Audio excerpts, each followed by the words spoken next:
Hello, dreamers, and welcome back to the show.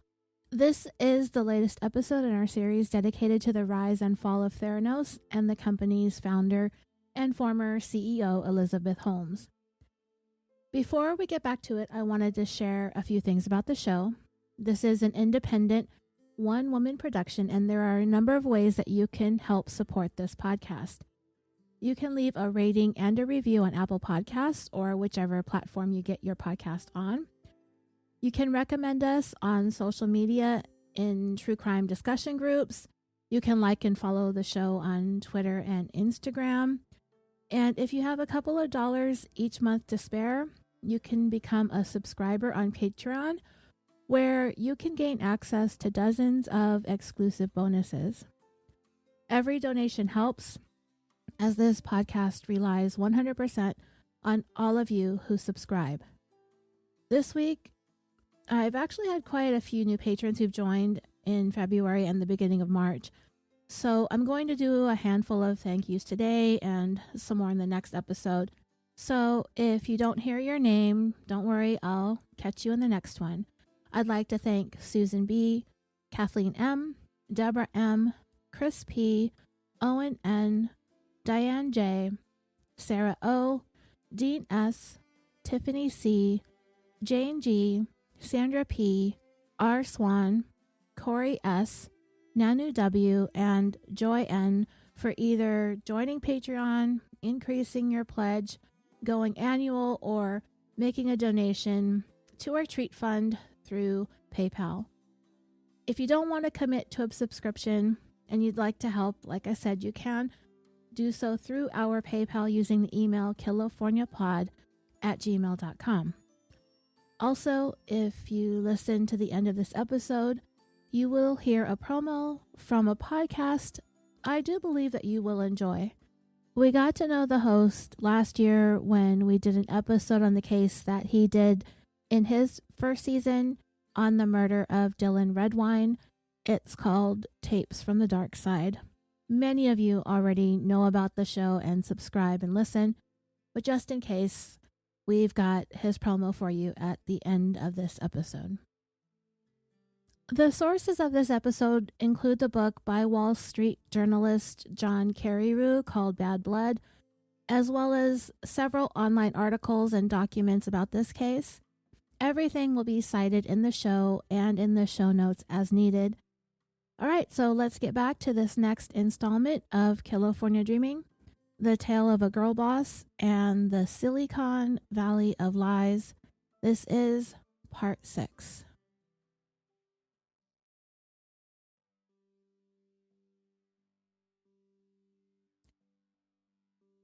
In part 5 of this series, we got through about 2 years of Theranos' timeline, from around 2011 through 2013. Elizabeth Holmes and Sunny Balwani have managed to sign a deal with grocery store chain Safeway, but Theranos had dragged their feet for about 2 years without introducing the latest incarnation of their blood testing devices that they named the Mini Lab, to a point where the analysts and the board of directors were just done with waiting around for something to happen. So the gentleman who pushed for the quote-unquote wellness play, Safeway's longtime CEO Steve Bird, was asked to resign, which he did.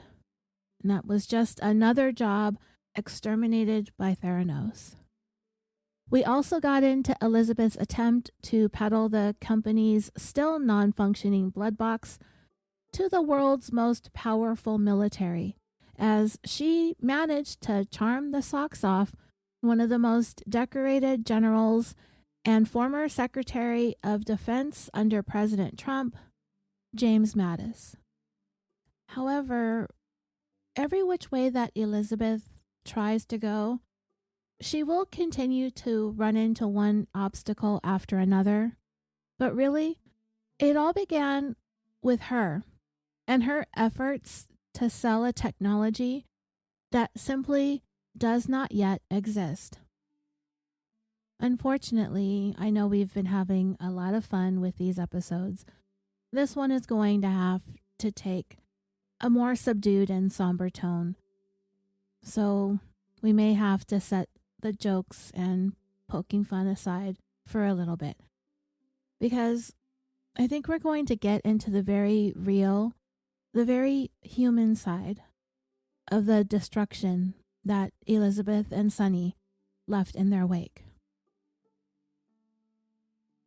Back when Elizabeth was involved in that lawsuit with psychiatrist and inventor Richard Fwiz, he was getting ready to go to trial as he was being sued by Theranos over a patent that he obtained on a component that Elizabeth was going to need in order for the blood testing devices to be able to transmit data from their location back to Theranos laboratories in Palo Alto, California.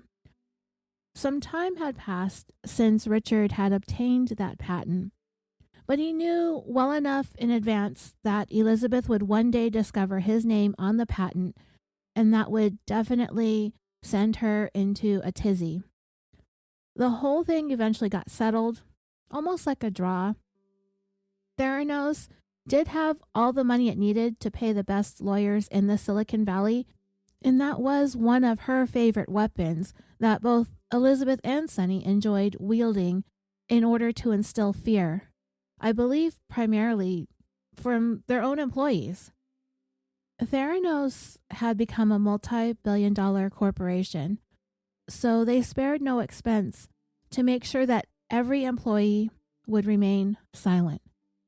Ideally, the whole point of it is to safekeep Theranos' classified technology, even though there was nothing classy or techy about Theranos devices. And well, they actually needed to protect that because there was nothing innovative or cutting edge that they were developing. They needed to protect the fact that Theranos' blood testing system was as useless as a parachute made out of concrete. You guys like that idiom? I saw that online somewhere recently, and I knew there would be some place in this story that I would be able to use it.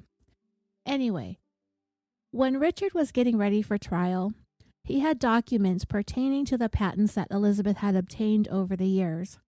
Her name was listed as the inventor on all of them, but many of the patents had a second name listed, Ian Gibbons. Back in part 1, we discussed Channing Robertson. He was one of the professors that Elizabeth became acquainted with during her stint at Stanford. Channing was the one who connected Ian to Elizabeth. Ian was from England. He earned his PhD in biochemistry at the University of Cambridge, and across the span of his career, he himself applied for and obtained as many as 50 patents. A little less than half of those patents he got while working for a lab company before joining Theranos as their very first experienced scientist.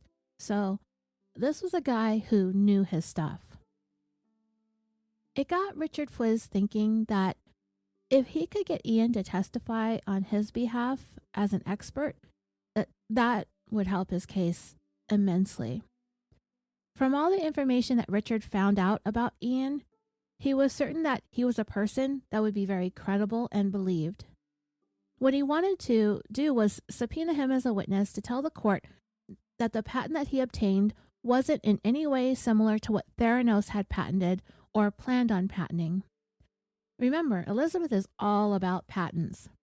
She's greedy and territorial, and that was evident when she tried to force Kent Frankovich to sign over his patent for his new and brighter bicycle lights, if you remember that story, for no other reason than the fact that he was working at Theranos during the time that he patented it and earned tens of thousands of dollars when he took his invention to Kickstarter. She and Sonny bullied him. I mean, they bullied everybody. And if either one of them felt like they were not in a position to threaten or intimidate others, like the board of directors or somebody that was more important than just the average Theranos employee, they would either just shut their target down or fire him or her. But she couldn't do that to a board of directors. She couldn't do it to certain Walgreens and Safeway executives either, who weren't so taken with her. And she certainly wouldn't be intimidating the United States military. She got lucky with General Mattis, one of the most powerful individuals across all four branches of the military. I can't say for sure if Elizabeth fawning over Mattis is what got him wanting to get Theranos devices out there to where his men and women were at war. That was his main motivation from all that I've read about it, but I'm sure Elizabeth's charm and her ways won him over as well. Mattis had no medical training or background. I mean, he accomplished a lot, but he can't accomplish everything. So when the two of them met at that Marine Memorial event in San Francisco, Elizabeth turned on her old, rich, well, I don't know how wealthy General Mattis actually was. I looked it up, and a 4-star general is paid close to $200,000 a year. But she clearly knew who the most powerful man in the room was. She turned on her older, rich, white guy radar, zeroed in on Mattis, and before long, she had another sucker fooled. And I don't think Mad Dog Mattis is a sucker or a fool. Elizabeth just knew what to play up. She filled his head with visions of bringing down the death toll of American service people. He was passionate about it. And just like that, she had one of the highest ranking members of the military spellbound. And there were not very many people above him, if any at all. So if a problem arose for Theranos, or if people were starting to poke around, she had a direct line to the man that most everybody else had to answer to. When the experts, whose job it was to vet and approve all medical devices that the military wanted to use, General Mattis would swat all of them down to try and clear the path for Elizabeth. But he can only take that so far. Technology may possibly advance to a point where the machine that Elizabeth spent 15 years trying to develop would actually become possible. I mean, scientists know how to amplify DNA when specimens are very, very small and would be used up within the first or second round of testings. And I kept thinking, personally, when I was going through the story, that could have been what Theranos was focused on, developing a way to duplicate tiny blood samples like they do for DNA. Remember from all those forensic files episodes that we all love so much, and how the show's host, the late Peter Thomas, would say all of those complicated medical terms? That's where I first remember hearing about polymerase chain reaction and how it can make DNA samples bigger so it can be subjected to as many tests as they needed. But even though Elizabeth had enough brain cells to know she needed to aim high, that she needed to cater to those people, and that they would stand by her when all the officials and representatives and analysts and consultants would try to stand in her way, all she had to do was to reach out to the people that she had in her pocket and around her little finger, and they'd get them off of her back. But there is only so much that she was going to be able to take that without having the technology quite there yet.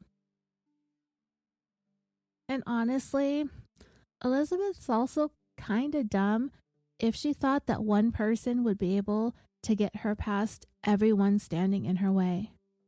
In fact, I do believe that this thought can be traced back to the way that she and Sonny bossed and pushed everybody around, or else they'd be fired or sued.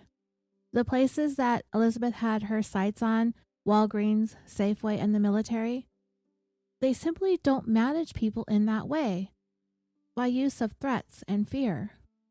Some of Theranos' employees were truly tormented by the way that Elizabeth and Sonny conducted business. Everybody was subject to their temper tantrums.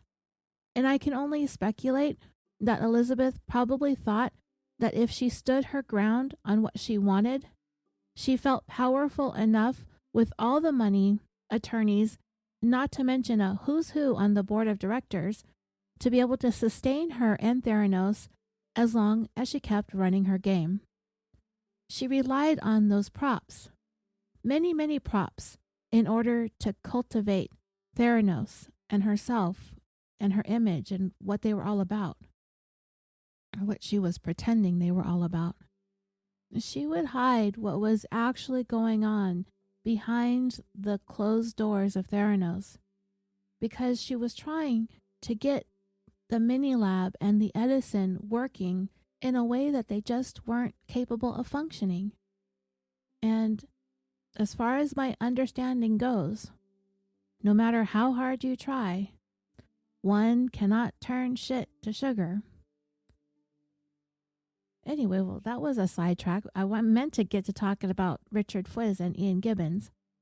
So, getting back, Richard tried to have Ian deposed, but weeks passed, and nobody was getting back to Richard.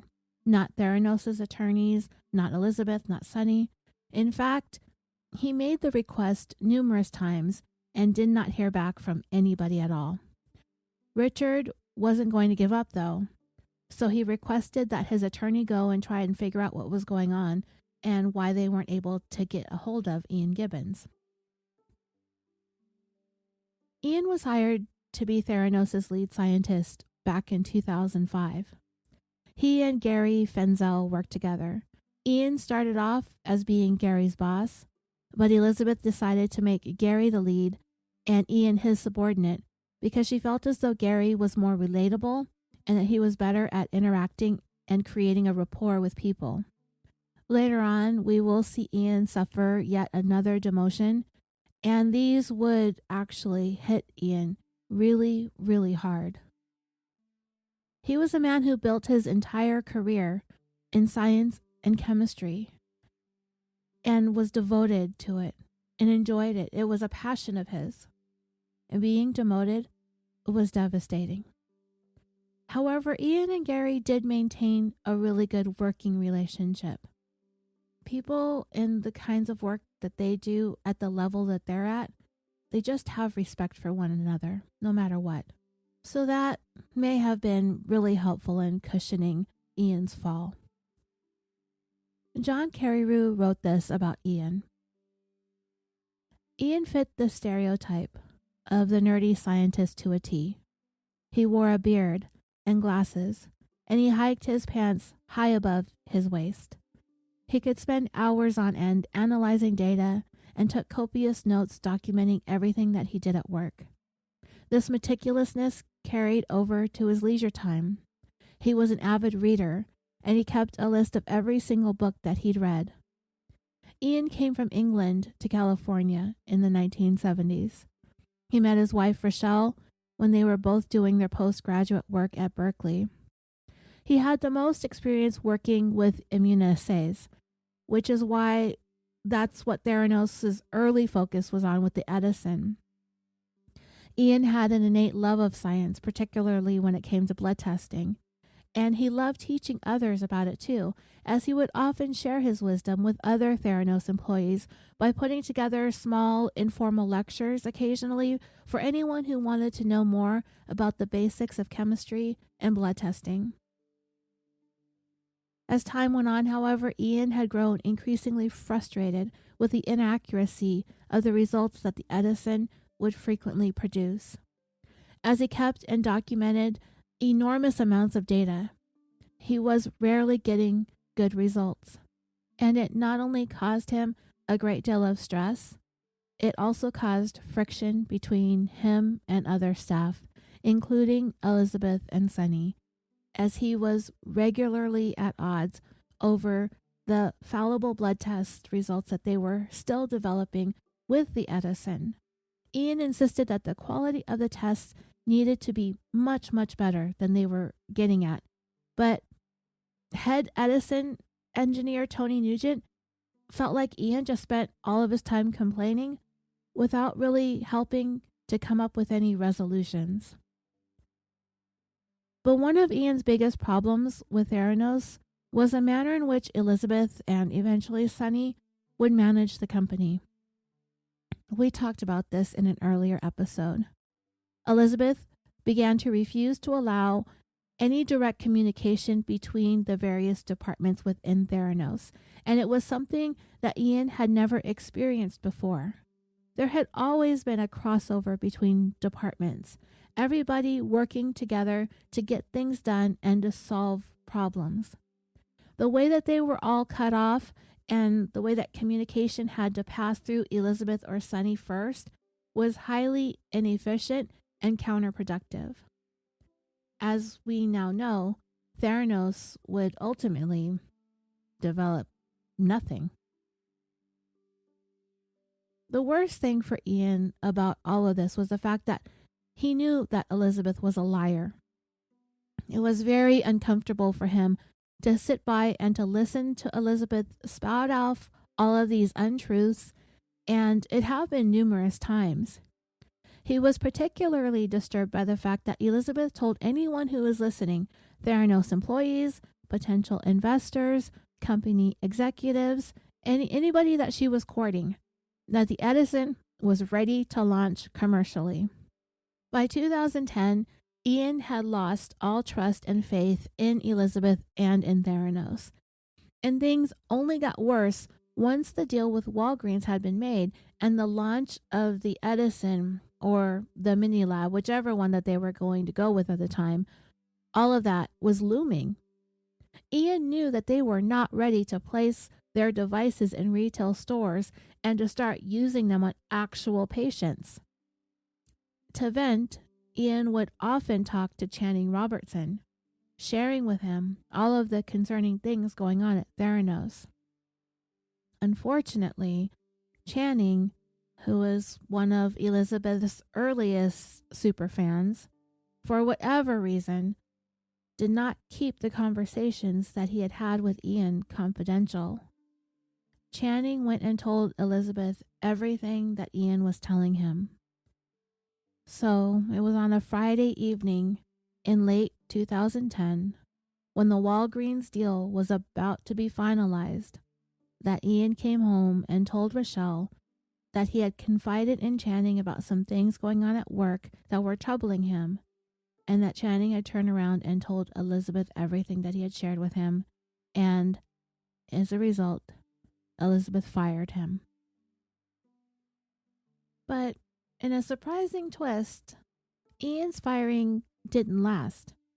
Sunny actually called Ian up sometime over that weekend.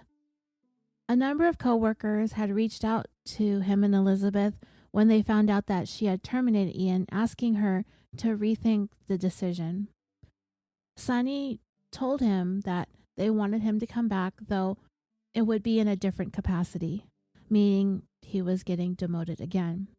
He had been in charge of Theranos' chemistry department, so that role was to be filled by a biochemist named Paul Patel, who had actually been connected to Theranos by Ian, and Ian would be now in more of a consultant type role.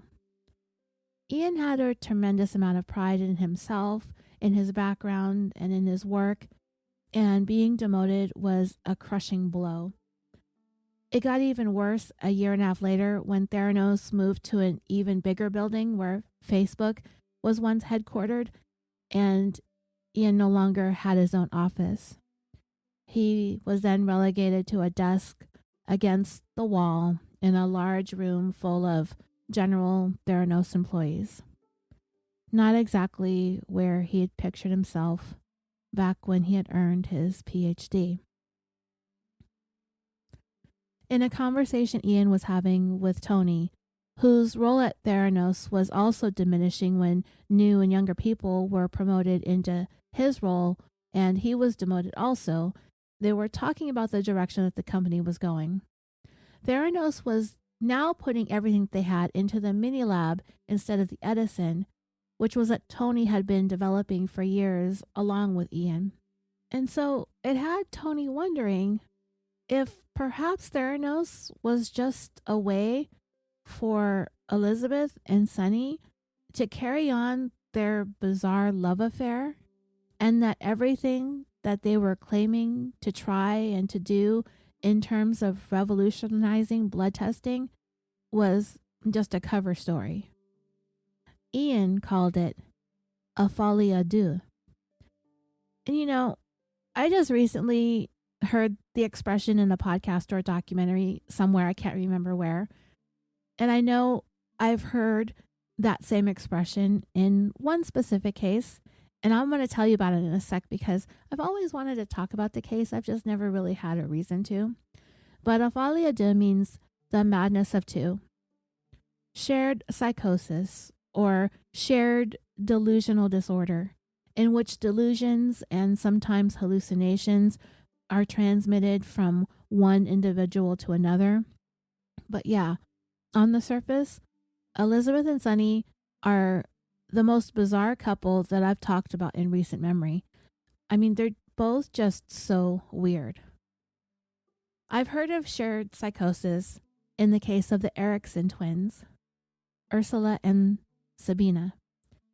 Ursula had moved to the United States in 2000 and Sabina was living in Ireland with her husband and 2 children. At the time the incident that we're going to talk about took place, I believe they were 40 years old. On May 16th, 2008, Ursula was visiting Sabina in Ireland when the two of them inexplicably left to go to Liverpool. They arrived the next morning around 8:30, at which point they went into a police station to file a report regarding Sabina's kids. When Liverpool police contacted their counterparts in Dublin, they discovered that Sabina had been involved in a fight with the children's father the previous evening. About 3 hours after this, the sisters boarded a bus headed for London. The bus driver ended up making an unscheduled stop due to the fact that the twins were telling him that they were not feeling well. But the driver thought the women were acting kind of strangely and he didn't want to let them back onto the bus. The two of them were each clutching their bags, and he insisted that he needed to check their bags or else they would not be allowed back on. The bus driver let the manager of the station where they were stopped at know that he was suspicious of the women, that they were acting strange, that their movements were bizarre, that the clinging to their bags was strange. It was just a bad vibe all around. So the station manager called the police. Police arrived and spoke to the women, but felt that there was nothing untoward about them and left.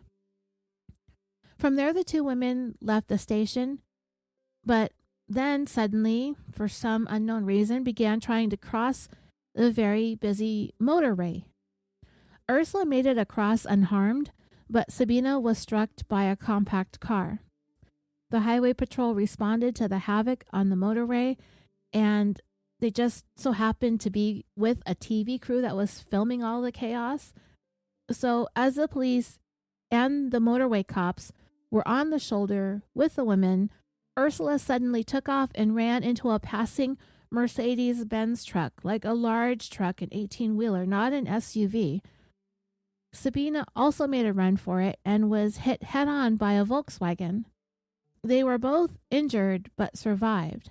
Ursula couldn't move because her legs had been crushed by the truck, and Sabina was knocked out for about 15 minutes. Then suddenly, both women began resisting police officers. Ursula did not want the medical attention and began spitting and scratching at the paramedics and the police that were trying to hold her down, telling them that she knows who they are and that they're not real. When Sabina came to, she also began shouting something about them trying to steal their internal organs. Somehow, Sabina managed to get to her feet, and she punched one of the officers in the face and ran out onto the motorway again. They caught up to her, got control of her, got her into an ambulance, put handcuffs on her, and gave her a sedative. Police suspected that the sisters may have either been high on drugs or were perhaps attempting to commit suicide together, or both. Ursula was airlifted to a hospital for surgery on her legs. Sabina was taken by ambulance to a local hospital to be treated. Afterwards, she was placed into police custody. 3 days later, after pleading guilty to trespassing and assaulting a police officer, she was sentenced to 1 day, released on time served, and was free to go without any sort of psychiatric evaluation. The story wasn't quite over just yet. After Sabina left the courthouse, she began wandering around the local streets in Stoke-on-Trent, about an hour south east of Liverpool. She was still clutching her belongings, looking for the hospital that her sister was in. Around 7 that evening, Sabina encountered 2 men, Glenn Hollinshead and Peter Malloy. They were out walking their dog. While Sabina appeared to be nervous, she seemed friendly enough that as they talked, she was petting their dog. She told them that she was trying to find her sister, but she also asked if there were any nearby bed and breakfasts.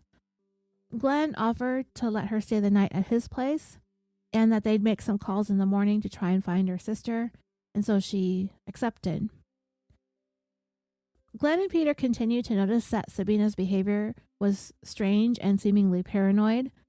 She periodically glanced out of the window, and at one point, she offered the 2 of them a cigarette, only to snatch it back from them, telling them that it might contain poison. Eventually, Peter left, and Sabina slept there that evening with Glenn at his house. The following day, Glenn started making calls to try and find Ursula. Later in the evening, he had been making dinner, and he had gone to one of his neighbor's house to borrow some tea. About 60 seconds after returning from getting the tea, Glenn came stumbling back outside, bleeding profusely, telling that neighbor, "She stabbed me." He fell to the ground and died very quickly. The neighbor called 999, but Sabina fled the scene. She was captured on CCTV running with a hammer in her hand, and she was hitting herself in the head with it. A passerby saw what she was doing and pulled over and tackled her and took the hammer away. As Sabina fought with the man on the ground, she began screaming and grabbed a tile from a roof that she randomly had in her pocket, and she hit him in the head with it. Paramedics had arrived and they chased after her, and she ended up jumping off a 40-foot or 12-meter bridge, fracturing her skull, breaking both of her ankles, but yet again, she survived. While Sabina was recovering from her injuries, she was arrested on June 6, 2008, but finally taken to jail from the hospital in September and charged with murder. Ursula was also released from the hospital in September, but quietly went to Sweden and eventually back to the United States. Sabina pleaded guilty to manslaughter with diminished capacity on September 2, 2009. Glenn had been stabbed 5 times with a knife from his own kitchen. Sabina never provided any explanation for her actions. Both the defense and the prosecution said that she was insane at the time that she stabbed Glenn, and her defense further claimed that she was a secondary sufferer of folie à deux, where she was influenced by the presence or perceived presence of her twin sister, who was the primary sufferer. She was said to suffer from a psychiatric disorder that caused her to hear voices, but she was incapable of understanding what they were saying. And the Nottingham Crown Court accepted the plea. She was sentenced to 5 years in prison. And today, nobody knows where Sabina is. And Ursula is believed to still be living in the United States somewhere.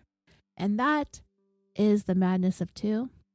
And this is what people who work with Elizabeth and Sonny think of them, that the 2 of them are both barking mad. So, getting back to Ian, seated at his desk, up against a wall in a room full of random employees. For a man as accomplished as he had been throughout his career, this was an all-time low. There was a friend Ian had made at Theranos, an engineer who was also in his 60s like him, named Tom Brummett. The first time the 2 of them talked was right after Tom was hired at Theranos. Ian had already been there for 5 years in 2010. Tom was pretty upset about how Sonny and Elizabeth were so dismissive of his opinions. So much so that he left a meeting wanting to just quit. But Ian talked him out of it and told him that his opinions were important and to not let those 2 make him feel any differently. From there, they had developed a really good friendship. But as the next couple of years went on, Tom could see that Ian was growing more and more distressed with work. And there was an occasion when Tom actually ran into Ian at a local seafood restaurant. And while Tom was there to meet another old friend, Ian asked if he could sit with them. Tom could see that Ian was looking for someone to talk to, but at that time his main plan was to reconnect with another friend that he hadn't seen in a while. While they tried to bring Ian into the conversation, it was clear that he was feeling like a third wheel. Looking back on this encounter at the restaurant, Tom had come to the realization that Ian was reaching out, that he was desperate to talk, and Tom had failed to pick up on that. The last time Tom saw Ian was in the Theranos cafeteria. He had looked so sad and in so much despair. Tom tried to encourage him to just do what he could, to not take what was happening at the company so hard. That he gets paid really good money, and at the end of the day, it's just a job. But Ian just looked down and said nothing.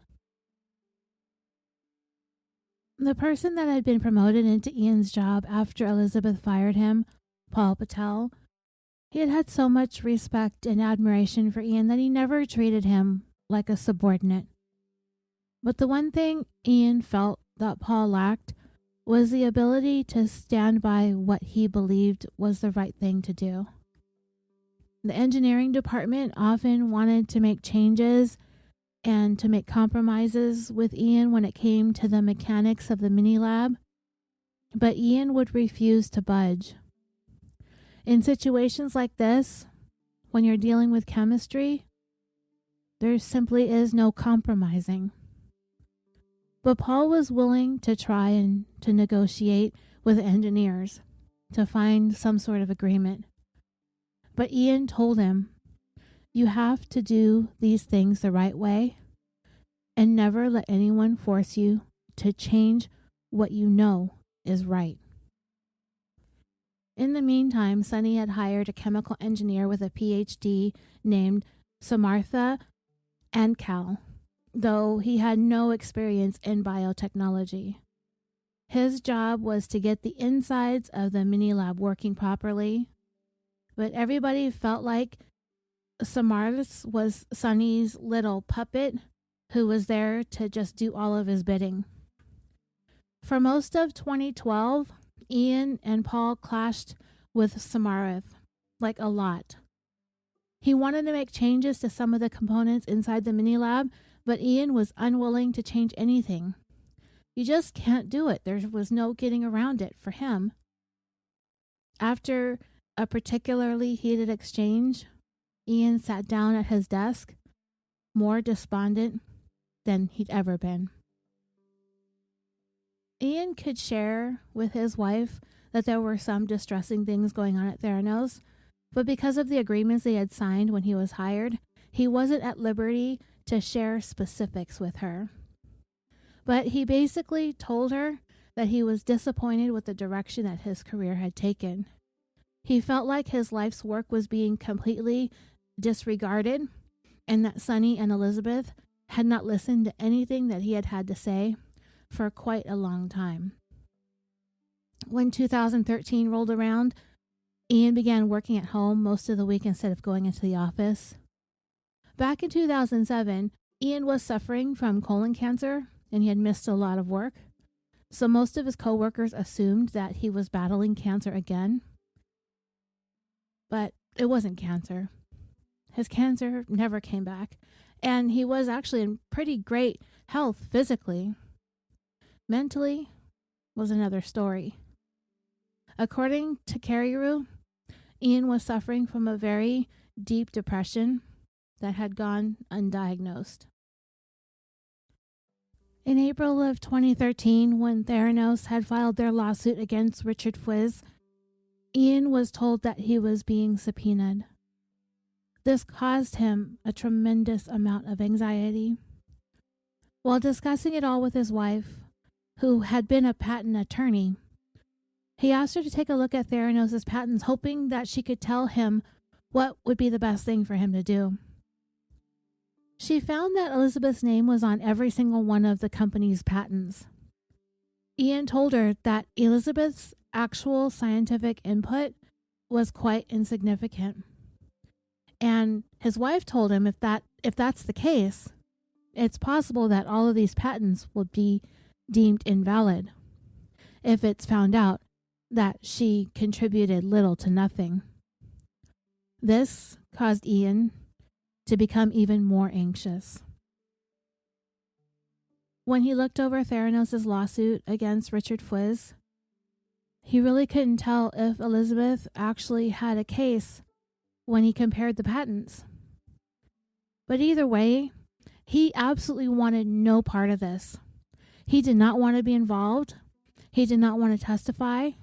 He couldn't help but feel like his job at Theranos was riding on whatever it was that he would have to testify truthfully to. The stress became too much, leading Ian to begin binge drinking. He didn't think he was ever going to be able to work comfortably at Theranos again. And while his wife Rochelle encouraged him to quit, he was afraid that at his age of 67, he'd never be able to find a place willing to hire an aging scientist. And there was a part of him that still believed that he could still work through some of the problems with the mini lab. He was so determined. And quitting, it just wasn't him. On May 15th, 2013, Ian wanted to set up an appointment to meet with Elizabeth so he could talk about making some other arrangements for his work schedule. So her assistant scheduled him in for the next day. But as soon as it was scheduled, Ian suddenly became overwhelmed with anxiety. He was certain that he would be walking into her office only to be fired. It was also on that day that Ian was contacted by Theranos' attorney to let him know that he was being deposed by Richard Fwiz's attorney, and he needed to be in their offices 2 days later, on the 17th of May, at 9 a.m.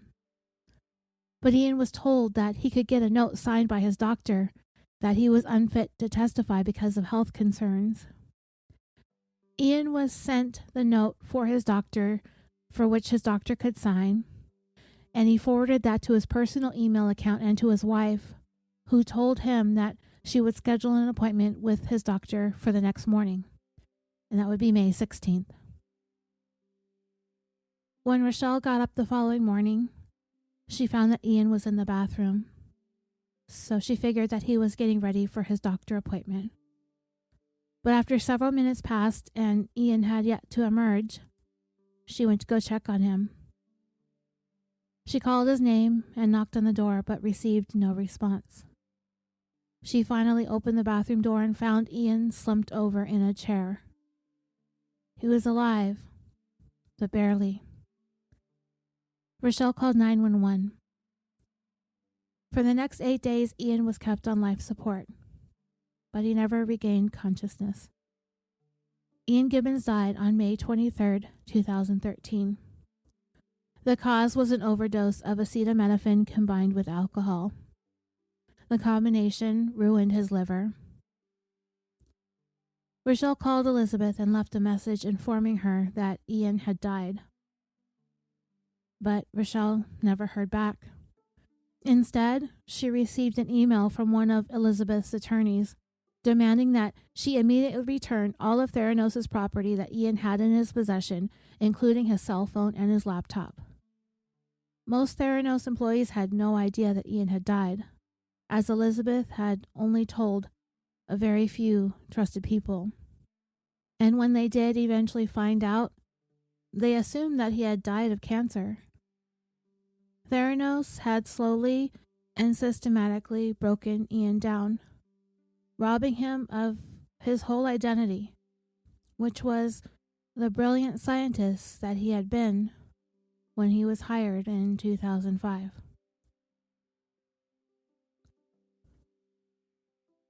In John Carreyrou's book, Bad Blood, there's a lengthy discussion about the ad agency that Elizabeth hired to do that photo shoot when all those pictures of her were taken, the ones that you may have seen on the covers of Fortune and Forbes magazines. Sometimes Elizabeth is staring directly into the camera. In others, she's staring to her right, looking at her nanotainer with a droplet of blood in it.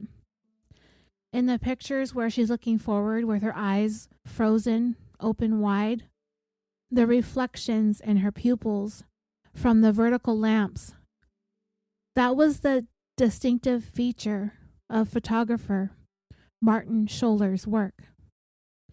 I wasn't even sure that I wanted to get into all of the marketing side of this, but the more I looked into it, the more it started to become clear that it was just another component of the Elizabeth and Sonny spin machine.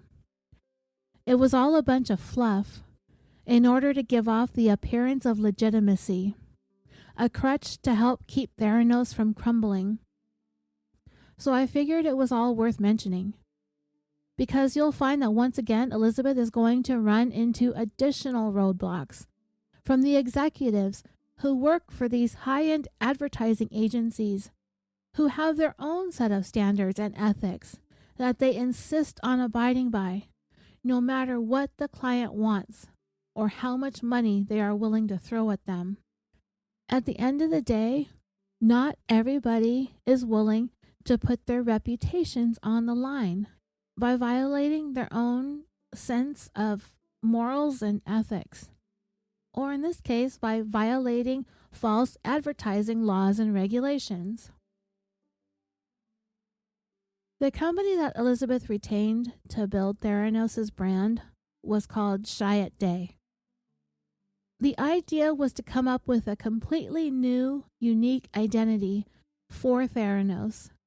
As you know thus far, every single time we encounter a new player in the narrative, they've never heard of Theranos. Chiat Day was to create a whole new website and a phone app and all the bells and whistles and everything that they needed as they were getting ready to launch the mini lab into Safeways and Walgreens. And they were going to pay them a cool $6 million per year. And yes, Elizabeth chose this specific company because it was the advertisement agency that handled Apple's campaigns in the 1980s and 1990s. The gentleman who had come up with all of those early ads for Apple and Macintosh had long retired, though Elizabeth had tried to get him to come out of retirement for her. But he said no, and he suggested that she seek out Chiat Day's creative director, Patrick O'Neill. In fact, in July of 2014, Patrick left Chiat Day in order to become Theranos' chief creative officer.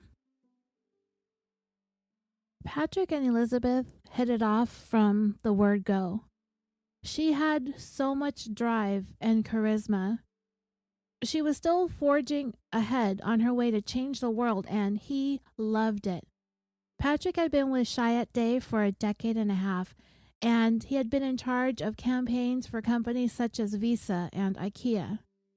And of all the people that we've talked about for this story, he has had the most interesting and comprehensive LinkedIn profile out of everyone else that I've looked up. It looks like he went and started his own advertising agency after leaving Theranos in 2017. When he was brought on, Theranos was still holding tight to its trade secrets, and it was made clear to him that the work that they do has to be kept in the strictest of confidence. They were getting ready to go commercial with the launch of their blood testing systems in Walgreens and in Safeways, and it was going to be up to Patrick to make sure that their introduction to the world has a huge impact.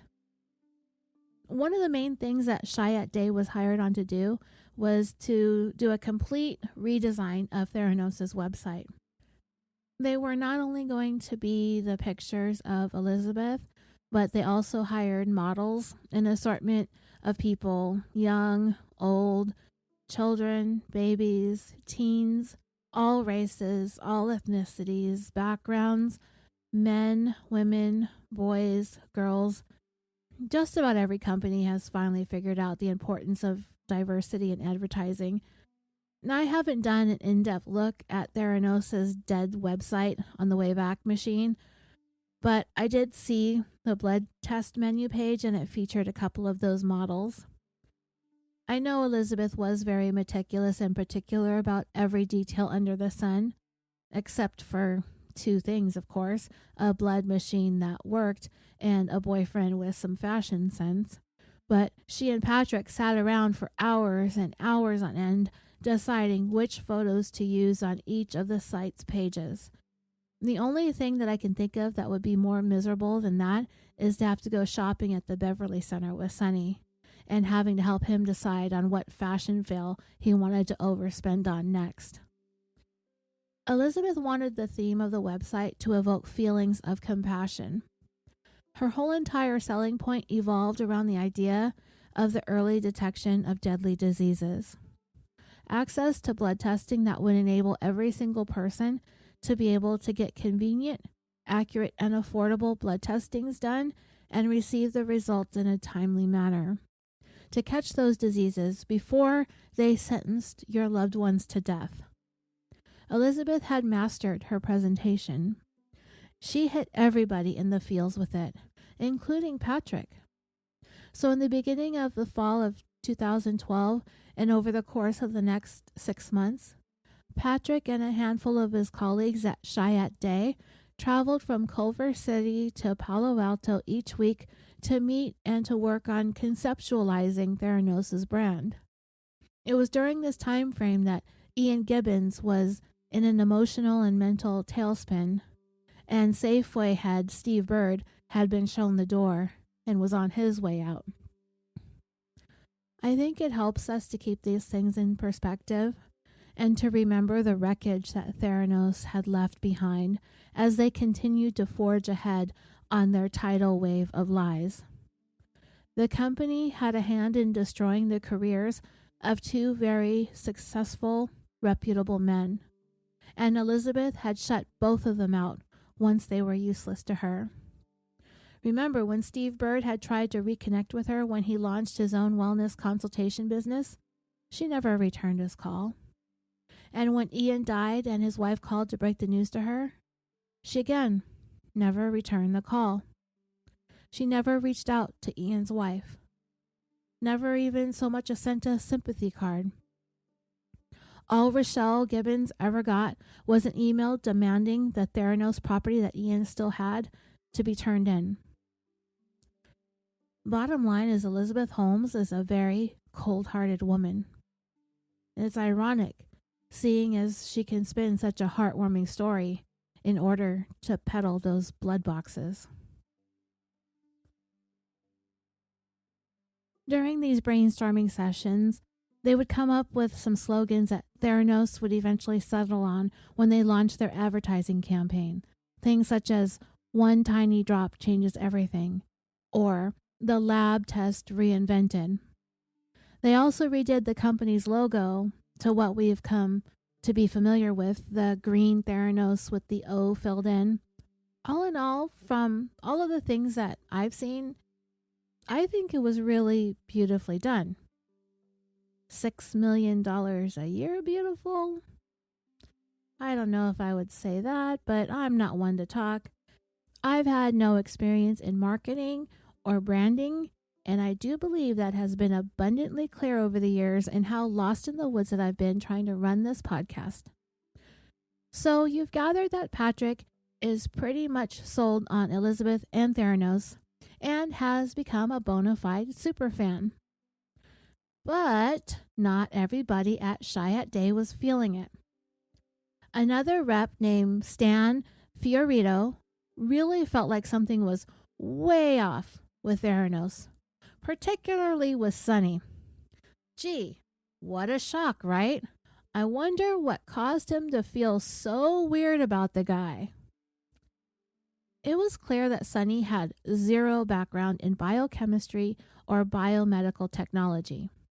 Most of the things that came out of his mouth involved engineering software and really had no use or value for the task at hand. Wow, A bunch of nonsense and hot air coming out of Sunny's pie hole? What a surprise! When it came to the revenue projections that Sunny had presented once their mini lab went commercial, Stan thought it was pretty lofty, so he wanted Sunny to break it down as to how he reached those numbers. But the responses that he got were pretty ambiguous and a little bit puffed up to a point where it was really unrealistic. When Stan tried to break it down and how Sunny arrived at his numbers, he could tell that Sunny had no clue as to how to work through financial projections. He knew a little bit about Sunny's background, so he went to see what more he could find out about him online, but oddly, there was nothing. For a guy who had once worked for Microsoft and had his own .com startup that sold for $40 million, it was really strange that there was nothing to be found online regarding Sunny Balwani. Stan also thought it was out of the ordinary for an unknown company like Theranos to hire a huge and outrageously expensive agency like Chiat Day. Companies like Theranos that literally nobody had ever heard of before just don't shell out $6 million in annual retainers. He did remember Elizabeth mentioning working with the military and getting the blood testing devices out in the war zones, so he thought that maybe Theranos was receiving some of its money from the government, and that would make sense as to why they were keeping things so super secret. Sunny had laid out this very demanding and specific security and privacy protocol for anyone at Chiat Day. Everything that the company had related to Theranos had to be kept under lock and key. Everything had to be logged in and logged out, and only the Chiat Day employees working on Theranos' campaign were allowed access. They had to use only one printer that Theranos would provide for them to print up any documents. Any trash needed to be destroyed, and all of Theranos' information had to be kept on a separate, secure server.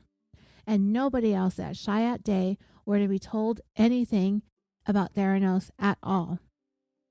So a full-time Chiat Day team were assigned to Theranos, and it included 3 full-timers, Mike Yagi, Kate Wolf, and Mike Pedito. And Stan Fiorito was in the lead. Kate's job was to develop Theranos' website, and Mike Pedito would be putting together leaflets, brochures, and all of the signage. He was also going to develop an entire sales pitch that would be presented on an iPad to be used to introduce the mini lab to medical professionals and pharma executives. It didn't take long for Kate and Mike to start wondering about Elizabeth, Theranos, and pretty much the aspects of the company that many people have questioned throughout the years.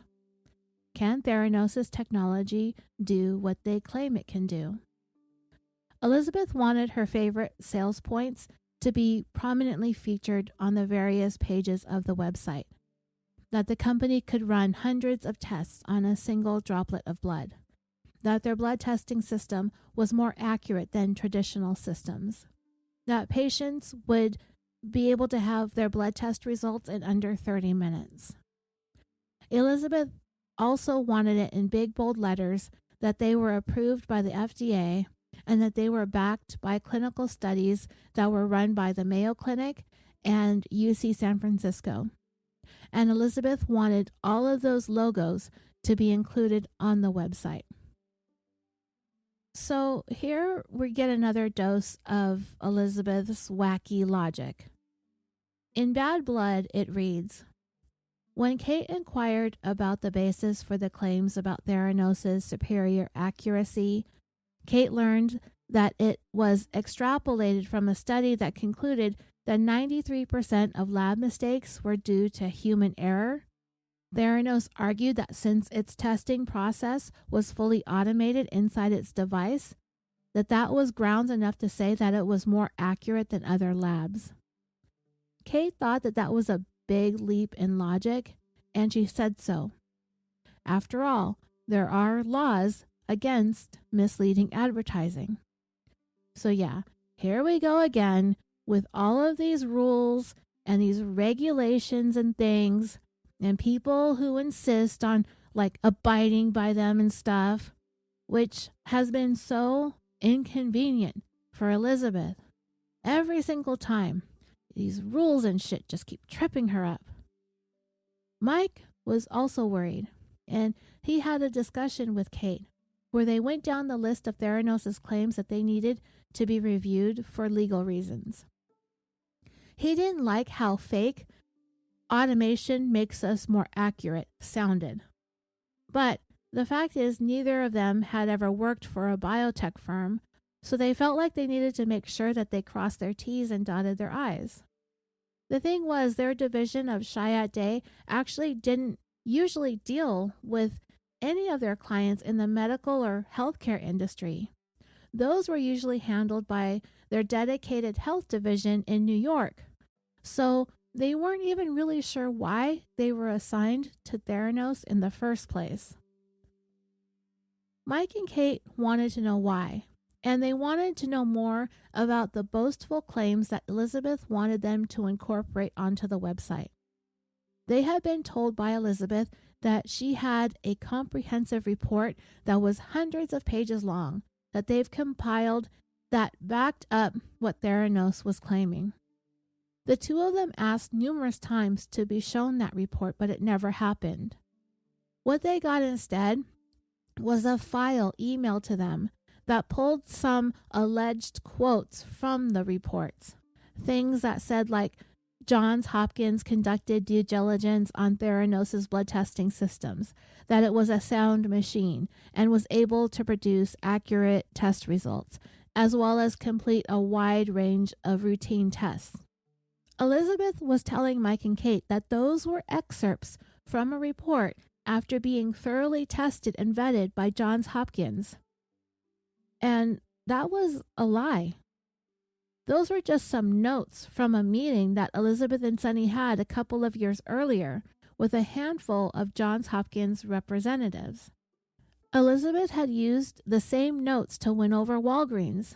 They presented at that meeting that Johns Hopkins, the whole thing with them had been a full-blown independent clinical evaluation of Theranos technology. In fact, after the initial meeting with the reps from Johns Hopkins, one of them had asked Theranos to ship them one of their devices so that they could use it side by side with the equipment that they normally used. And while Elizabeth said that she would have one sent out, she never did. Mike and Kate weren't going to be as easily convinced as Walgreens was with a handful of blurbs from an alleged report that's hundreds of pages long. They wanted to see the whole thing. But because Elizabeth refused to produce it, they remained skeptical. Like I said, there are laws against misleading advertising, and these two people were not willing to put their careers in jeopardy over this. So, in more bad news for Elizabeth, Kate and Mike came up with a plan to better prepare to pitch Theranos devices for physicians. They wanted to set up some question and answer sessions with doctors, just to get a feel for what the best direction would be to go when trying to sell Theranos' brand new system of blood testing to doctors. Elizabeth and Sonny gave the go-ahead, but reiterated that secrecy was the top priority. You'd think that getting the stupid machine to work right would be the top priority, right? What's the point of being so hush-hush and guarded over something that's nothing more than a box with a touch screen and a few gizmos inside? But anyway, secrecy. Secrecy is of the utmost importance at Theranos. Well, it just so happened that Kate's wife, Tracy, was a doctor at Los Angeles County General. In fact, she was the lead of a group of resident doctors in their residency program. Kate was able to ask questions and get answers that she was really not able to get from anyone at Theranos. She suspected that they really didn't know how to answer some of the more technical questions. Because, you don't need any sort of biomedical background whatsoever to be found anywhere, or even spent a significant time in college or anything to be a founder or even an executive or a member of the board of a biomedical company, apparently. But anyway, after the questions that Kate had asked, her wife Tracy told her, "You know what? I don't think Theranos has any sort of new groundbreaking technology." She was highly doubtful that Theranos machines could run all the blood tests that they were claiming that they could run on the minuscule amounts of blood that they would draw from a finger prick. She did not think that that was nearly enough blood to produce accurate results. So after talking to Tracy, Kate became even more skeptical. And it's just Elizabeth and Sonny's luck, right? Of all the ad agencies in all the world, they had to pick the one who would assign the representative who just so happened to be married to a doctor, of all things. Anyway, despite all the dubiousness, everybody was forging ahead towards the launch of the brand new website. The people Kate and Mike dealt with, mostly within Theranos, were members of the Shat Pack, Christian, Dan, and Jeff. Mike nicknamed them the Thera Bros, quite appropriately, and I like it. They kept in close contact with the Thera Bros as the date for the launch was approaching, which was April 1st, 2013. But like everything else with Theranos, the launch was marred with delays and hang-ups all the way until September. But Mike and Kate really did not want to let up on their insistence that the claims Elizabeth wanted on the website needed to be supported by the study and the clinical test reports. They really put the screws to the Therabros to get the report for them, but it never materialized. Kate had even come to know for a fact, based on her time spent working with the company, that Theranos could not, in fact, bring back blood tests in under 30 minutes. Blood test results. So she figured it was time to pull back on some of the claims that were being highlighted on the website before it went live. She decided to make the changes. Instead of under 30 minutes, she changed the claim to in 4 hours or less. Also, based on their observations, Kate and Mike came to believe that Theranos was not able to perform an array of blood tests from one droplet of blood taken from a finger stick. And that's because they knew for a fact that Theranos was performing venipuncture blood draws on several of the tests that they ran. They proposed adding a small asterisk and some small print about it, but Elizabeth refused. Mike and Kate were really concerned about the legal implications of what they believed were the misleading things that Theranos was claiming on their website. Meanwhile, Kate had taken issue with another one of Elizabeth's lines on the website. It said, "Send samples to us." She wanted to know how exactly that was supposed to happen. What was the courier system Theranos had that it was going to use to get blood samples from where the draw is taken to their labs? And it turns out there was nothing planned. The doctor's offices would register for transporting the blood to Theranos' labs, but once they registered, an email would be sent to one of the Therabros. But that was the end of that. There was no logistical plan in place at all. But I mean, if the plan was for all of the blood testing to take place in-house, there would be no need for that. The mini lab was supposed to do it all right there on the spot. So I don't know what the whole "send your blood to us" was supposed to mean, but I imagine that's the reason why there was no transport plan in place. Less than a day before the website was set to go live, Elizabeth wanted an emergency conference call with everybody. She told the Chiat Day people that she had some changes in the wording that her attorneys had suggested. It was really annoying that they were only hours away from going live because Kate and Mike had been asking Elizabeth for her lawyers to review everything and double-check the legalities for many months by then, yet Elizabeth waited until the 11th hour to do this. And the call went on for hours, late into the night. People were dozing off in the middle of it. And according to Carrie Rue, these were some of the changes. "Welcome to a revolution in lab testing" was changed to "Welcome to Theranos." "Faster results, faster answers" was changed to "Fast results, fast answers." "A tiny drop is all it takes" was changed to "A few drops is all it takes." Goodbye, Big Bad Needle was changed to instead of a huge needle, we can use a tiny finger stick or collect a micro sample from a Venus straw. At Theranos, we can perform all of our lab tests on a sample 1/1000th the size of a typical blood draw was changed to exclude the words all of. So instead it said, at Theranos, we can perform lab tests on a sample 1/1000th the size of a typical blood draw.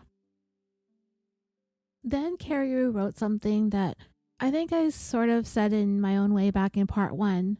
In talking about the website revisions only solidifying Kate and Mike's growing suspicions about Theranos, he wrote, Elizabeth had wanted all of those sweeping claims to be true. But just because you badly wanted something to be real didn't make it so. I compared Elizabeth to a Super Mario Brothers villain lobbing mega hammers at her employees. I said, does Elizabeth think that if she ratchets up the pressure, that someone will just get something to work right?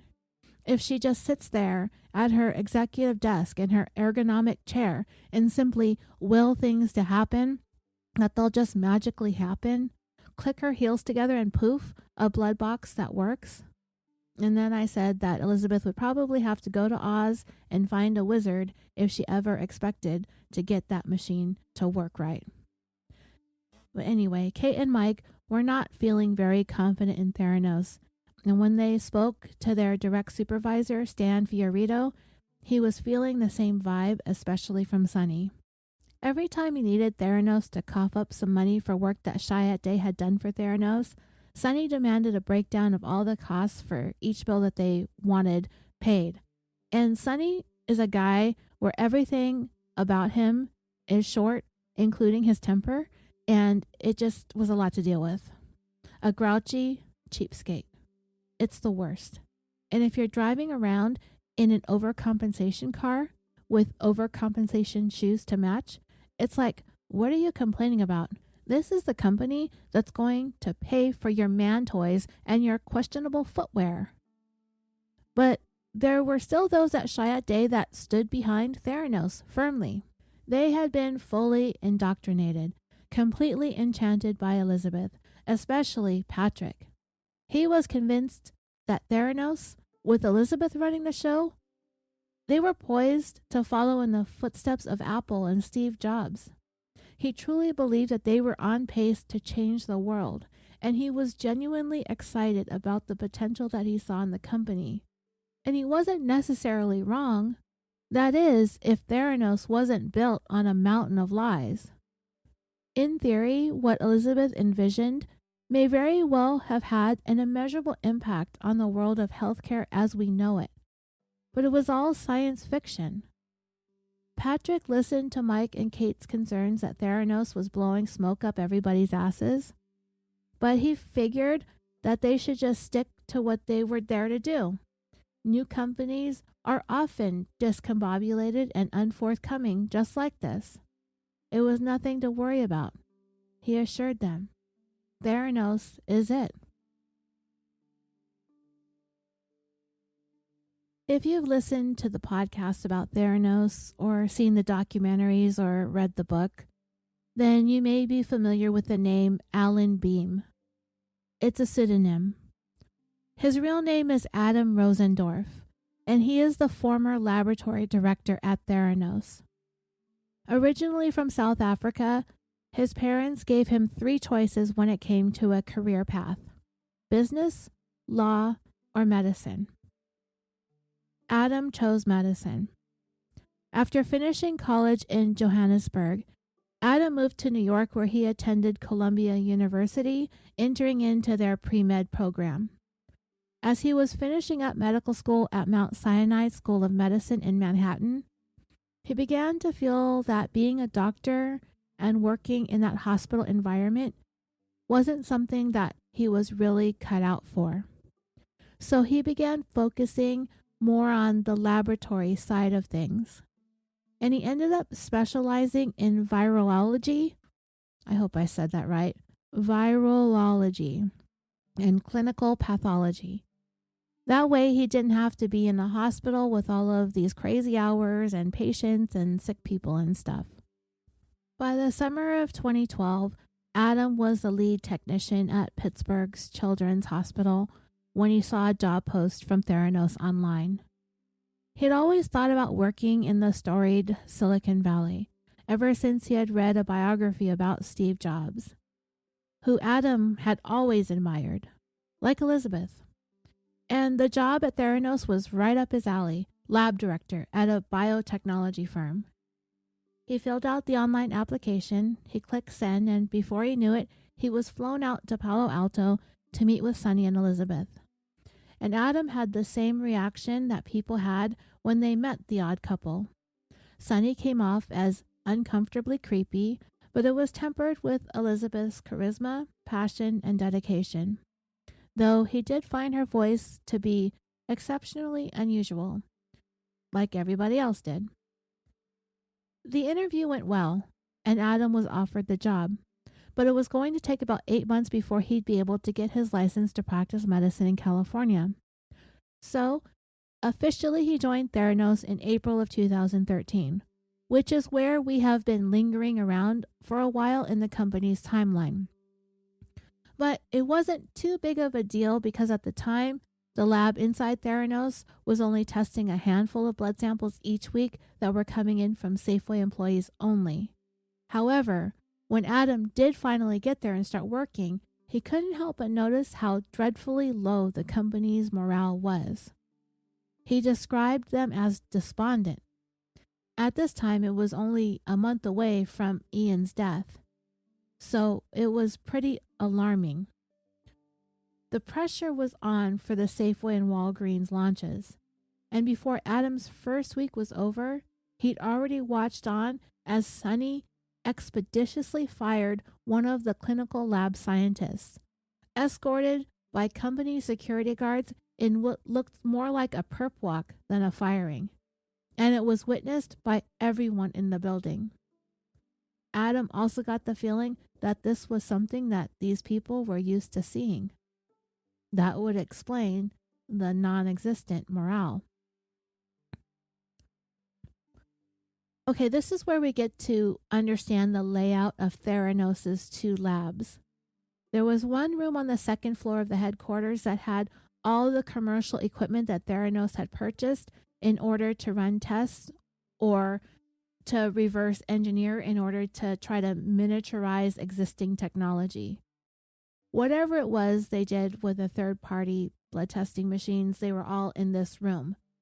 Then there was a secondary lab that was below the first one where Theranos scientists conducted their testings and experiments. However, the upstairs lab was the one that had received the official CLIA certification, and that would be the one that Adam was in charge of. And these 2 rooms were given nicknames. The commercial machines, the ones that Theranos aimed to make obsolete, they were kept in a lab that they codenamed Jurassic Park. It was a dig at those machines that Sunny and Elizabeth soon expected would become dinosaurs as soon as the mini lab hit the market. The lab downstairs that had Theranos' proprietary devices, the Edison and the mini lab, they codenamed it Normandy, meaning that Theranos was poised to storm the world of laboratory sciences the way the Allies stormed the shores of Normandy on D-Day during World War II in order to push the Nazis back in their attempt to take over Europe. All of this was really exciting for Adam, and he was 100% on board with everything at first. However, once he got into chit-chatting with some of the other lab people, he started to wonder if Theranos' blood testing systems were as ready to go commercial as Elizabeth and Sunny seemed to be claiming that they were.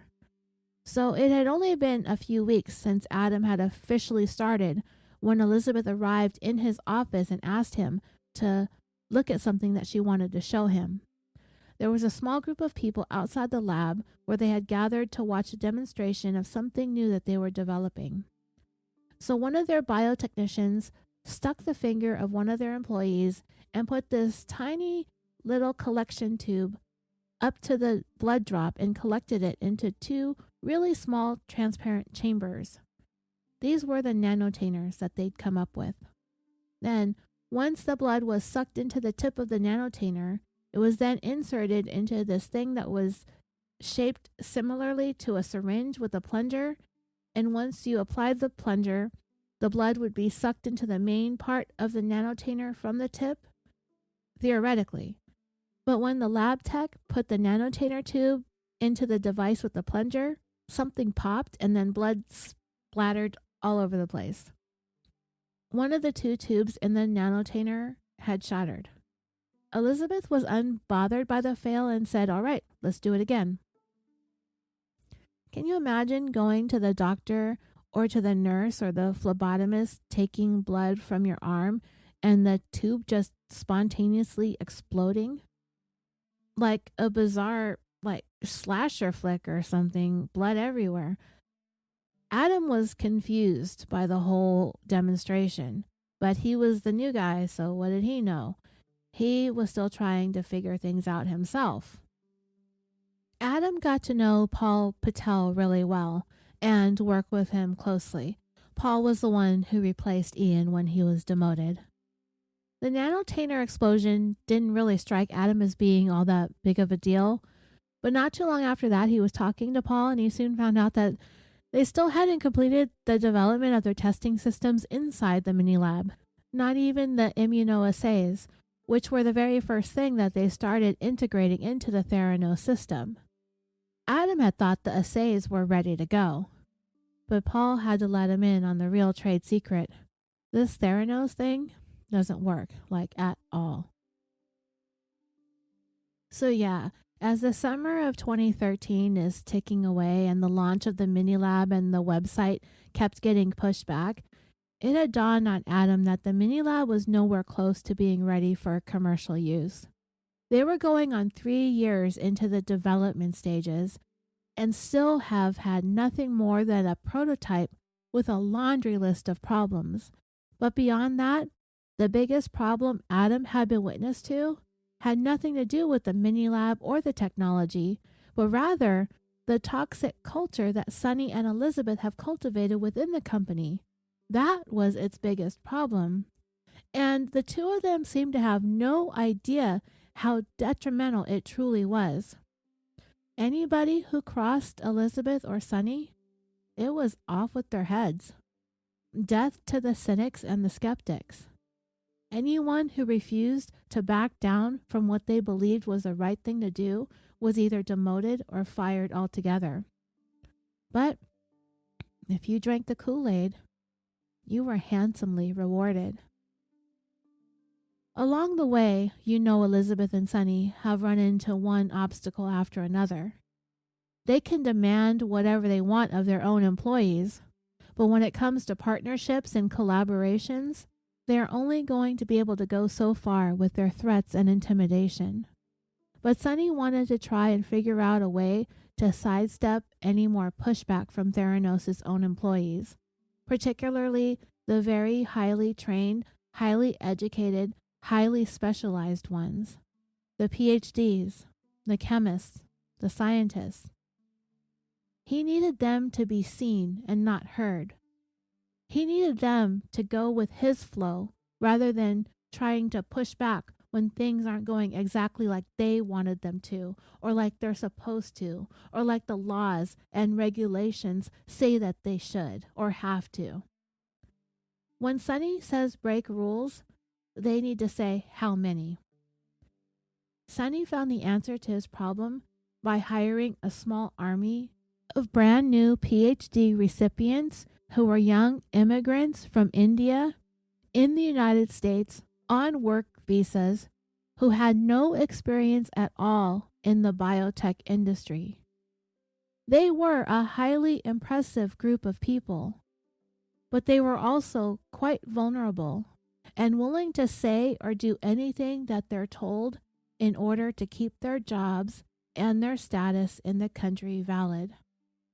I know I was calling Sunny Pakistani Balwani, and that's because he's originally from Pakistan, but eventually sometime during his formative years, He had moved to India, and that's where he graduated from high school. So that's why he has a tie to these people that are from India. In Bad Blood, Carrie Rue named a few of the new hires from India. Sam Ankal, manager in charge of integrating the mini lab's different components, who butted heads a lot with Ian Gibbons. Chinmay Pengarkar, a PhD in chemical engineering from UC Santa Barbara. Suraj Saxons, a PhD in biochemistry and biophysics from Texas A&M. Their educations were remarkable, but they quickly learned that when speaking to Sunny and Elizabeth about company business, they needed to tell them the things that they wanted to hear or demanded to hear. And it was either out of a fear of losing their jobs, because losing their jobs meant losing their visas, and that meant being sent back to India, or because they wanted to move up in the ranks and make more money. So yeah, just lie and tell the boss whatever sounds good and get a raise. When it comes to our least favorite douchebag, Sunny Balwani, Carrie Rue wrote, with a despotic boss like Sunny holding their fates in his hands, it was akin to indentured servitude. Sunny, in fact, had the master-servant mentality common among an older generation of Indian businessmen. Employees were his minions. He expected them to be at his disposal at all hours of the day or night and on weekends. He checked the security logs every morning to see when they badged in and out. Every evening around 7:30, he made a flyby of the engineering department to make sure people were still at their desks working. With time, some employees grew less afraid of him and devised ways of managing him, as it dawned on them that they were dealing with an erratic man-child of limited intellect and even more limited attention span. Dreamers, I love that so much. I could not have said that better myself. Arnav Kanan, a young mechanical engineer who worked on the mini lab, figured out a surefire way to get Sunny off his back. Answer his emails with a reply longer than 500 words. That usually brought him several weeks of peace because Sunny simply didn't have the patience to read long emails. When I read that, it kind of reminded me of an episode of the Golden Girls that I recently watched. So Rose was telling some long-winded story about St. Olaf to Sophia when Blanche needed to interrupt her so that she could talk to Sophia instead of Rose. So she did so by asking Rose, what's 6 times 8? So then Rose went into this deep, confused state of thought, and then Blanche proceeded to talk to Sophia now that they had a few minutes. So that's the answer to keeping Sunny busy for hours. First grade math. Anyway, Elizabeth was the one who was able to pick up on some of the concepts the engineering department discussed with her. Sunny was just too way out in La La Land, but he pretended to know what he was talking about by mimicking big words that sounded smart and made him appear as though he knew what he was talking about. And before long, Sunny was the butt of the engineering department's jokes. They had tricked Sunny into repeating technical terms out of context. So if he'd be speaking to a room full of engineers, he would use terminology all wrong, and everyone would sort of glance around at one another, laughing their asses off internally. So see, dreamers, we aren't the first ones to poke fun at Sunny Balwani, and I'm certain we won't be the last. He's going to have a ball in prison if he gets convicted, am I right?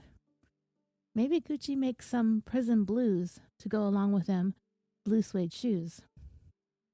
While Elizabeth may have been a bit easier to work with in some aspects, the repeated fails with the Edison and subsequently the mini lab were not all Sunny's fault. We know all too well that Elizabeth demanded things that were simply not possible, and She refused to be flexible, nor would she take no for an answer. When the development team insisted that they would need to make the mini lab cartridges bigger in order to accommodate the additional tests that Elizabeth wanted to add to the mini lab, she refused to allow them to be made any bigger. They were never going to be a thing that customers were ever going to see, so they didn't understand why this was something that she wouldn't compromise on.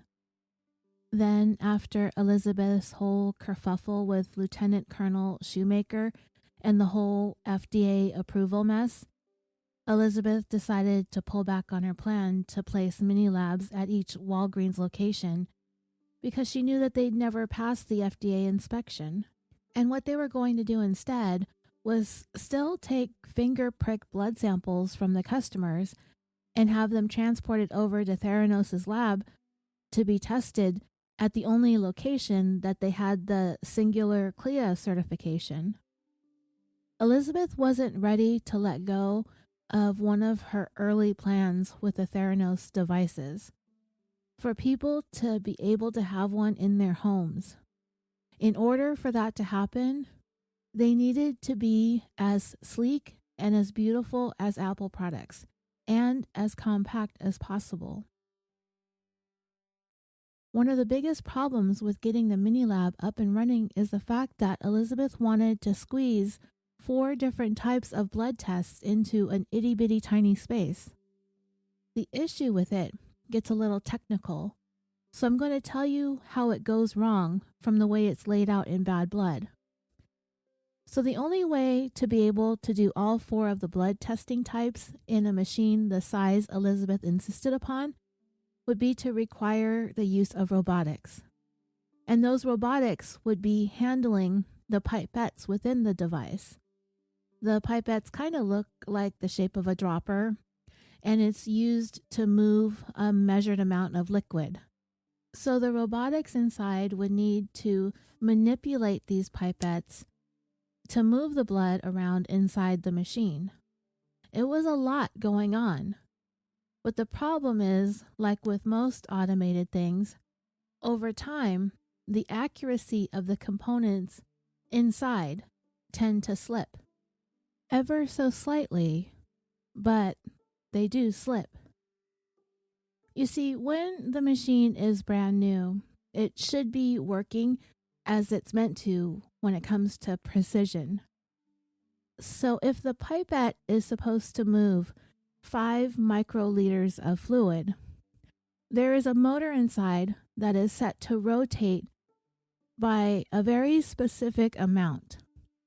But after the device gets used regularly for about 3 months, it might start moving only 4.5 microliters of blood instead of the 5 microliters of blood that it's programmed to do.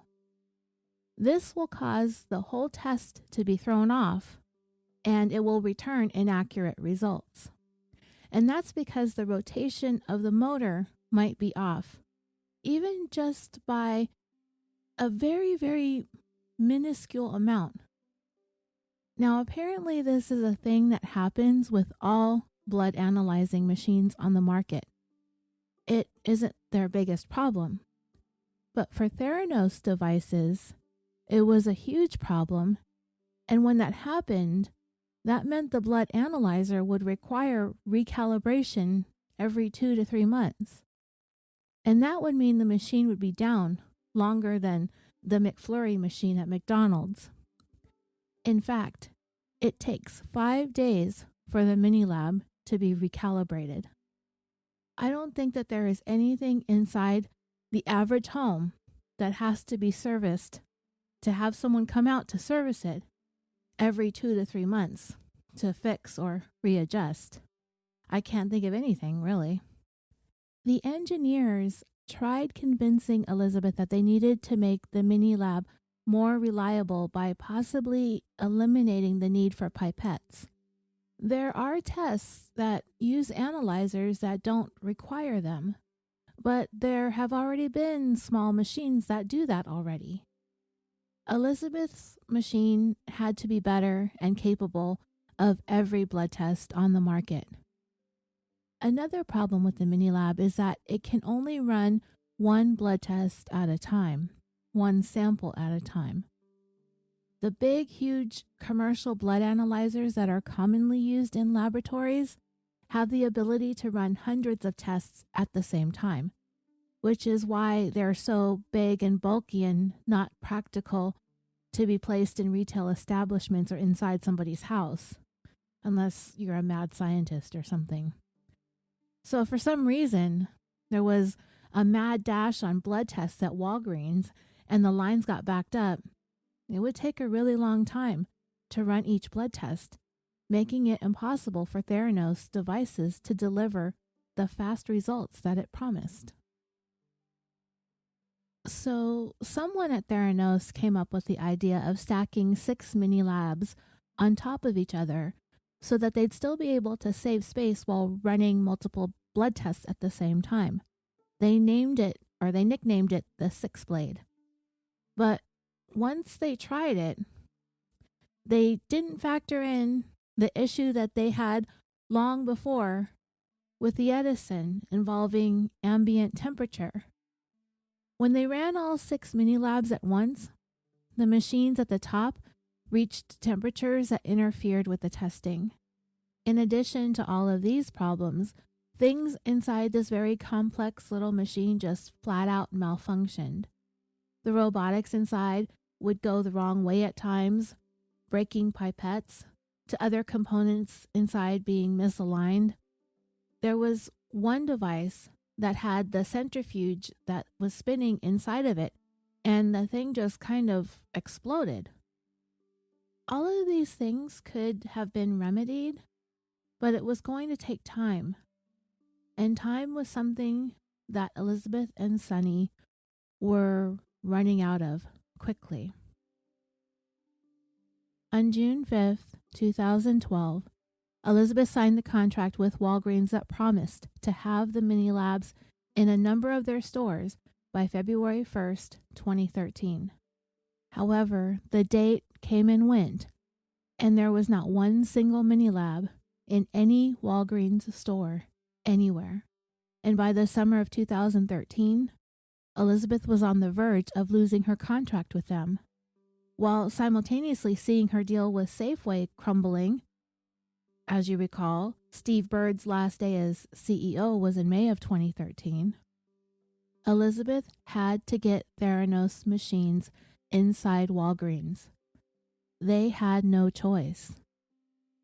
But the mini lab was in way worse working condition than the Edison, so they decided to revert back to that device. They were going to place those in Walgreens. And until they got their machines working right, they were going to have to resort to conning everybody.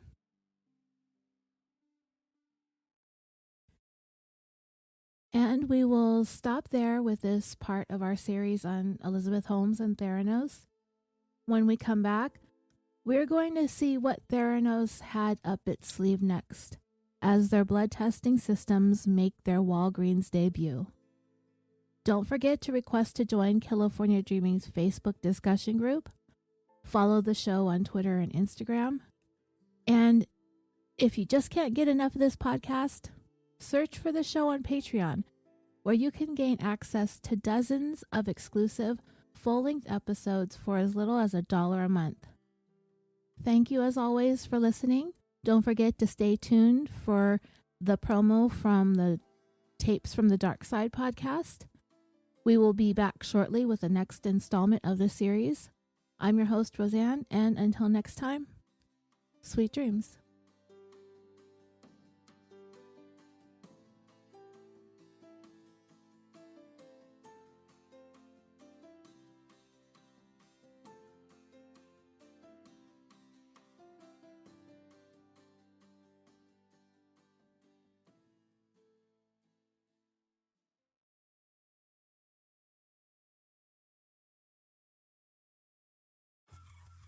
Tapes from the Dark Side. Tapes from the Dark Side. Tapes from the Dark Side is an awesome new true crime podcast. What motive could a father have for hurting his own son. What dark secret is Mark Redwine hiding?